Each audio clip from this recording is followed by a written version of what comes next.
Good morning. This is the Sunday School lesson for St. Michael Missionary Baptist Church, where the Reverend Paul Sims is our pastor.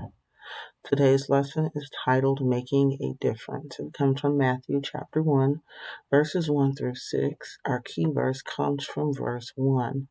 This is the genealogy of Jesus, the Messiah, the son of David, the son of Abraham. God's Word. This is the genealogy of Jesus the Messiah, the son of David, the son of Abraham.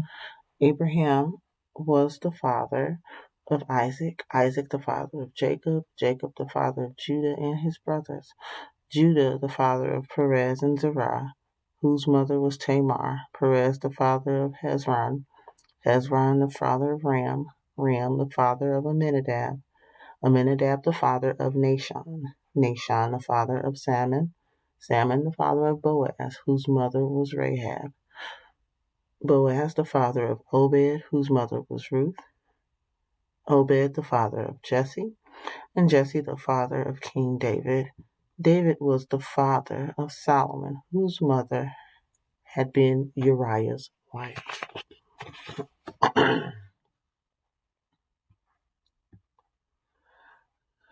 Today's background scripture lists 14 generations in the human family tree of Jesus from Abraham to David. In the Old Testament, prophets foretold that Jesus would be a descendant or future member of the family of King David. Jesus' family tree lists Jesus as the Messiah, the son of David, and the son of Abraham. Also in Jesus' family tree, 4 Gentile women are included to remind us that God can use anyone in remarkable ways. Gentiles were foreign people who were not Jews. Tamar from Canaan was the mother of Perez and Zerah. Judah was their father. Rahab was from Jericho, and she saved the Israelite spies. She later became the mother of Boaz. Salmon was Boaz's father. Ruth was from Moab. She was loyal to Naomi and left her home in Moab to stay with Naomi. She accepted Naomi's God as her God, and she became the father, and she became the mother, of Obed, Boaz's father. Boaz was his father. Bathsheba was a Hittite, and she was Uriah's wife until his death. She became the mother of Solomon. David was Solomon's father. Each person, each Israelite man and Gentile woman in Jesus' family tree made a difference and was used by God. You're included, part 1. When Avery's family moved, Avery's mom said, "We will visit your new school tomorrow." Avery said, "It'll be like all the other schools. I'll be an outsider." Avery's dad said, "I want you to feel a sense of belonging at your school. We'll talk more to the principal when we meet tomorrow."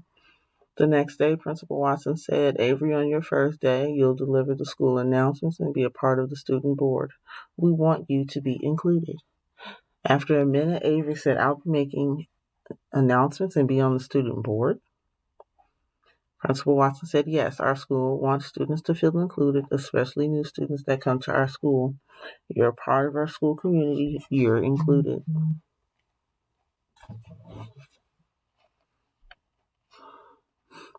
Exploring the story with Nicholas and Cornelius. Hello everyone, Nicholas and Cornelius here. In today's scripture, Matthew wrote about the genealogy or family tree of Jesus Christ. There were Gentile women, meaning women who were not Jews, in the family of Jesus. Draw a line from the Gentile woman's name to her son's names. So while you guys are watching this, in your head, match the mother's name with the name of her son.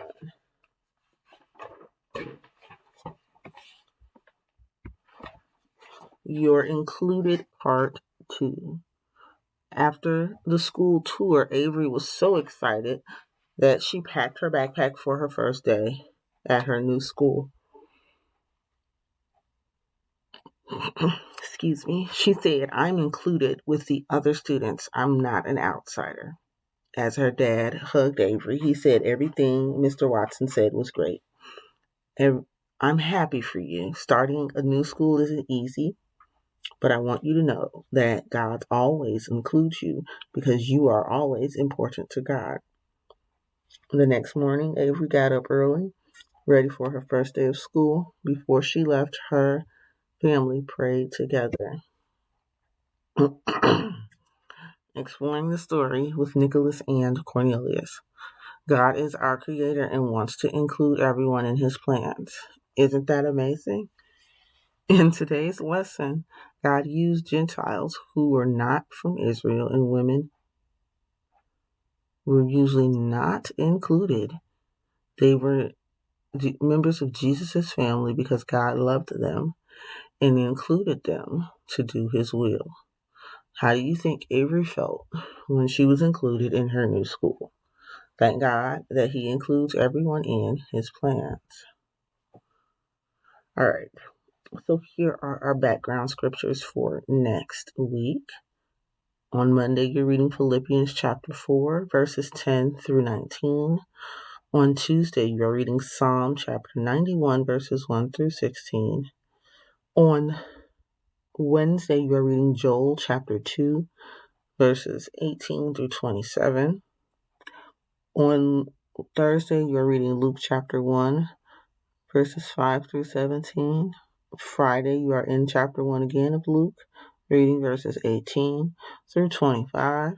On Saturday, you are reading John chapter 20, verse 19, and then 24 through 29. And then on Sunday, you are reading Luke chapter 1, verses 36 through 45, and verse 56. Let us pray. Our Father, who art in heaven, hallowed be thy name. Thy kingdom come, thy will be done, on earth as it is in heaven. Give us this day our daily bread, and forgive us our trespasses, as we forgive those who trespass against us. And lead us not into temptation, but deliver us from evil. For thine is the kingdom, the power, and the glory, forever and ever. Amen. See you all next week.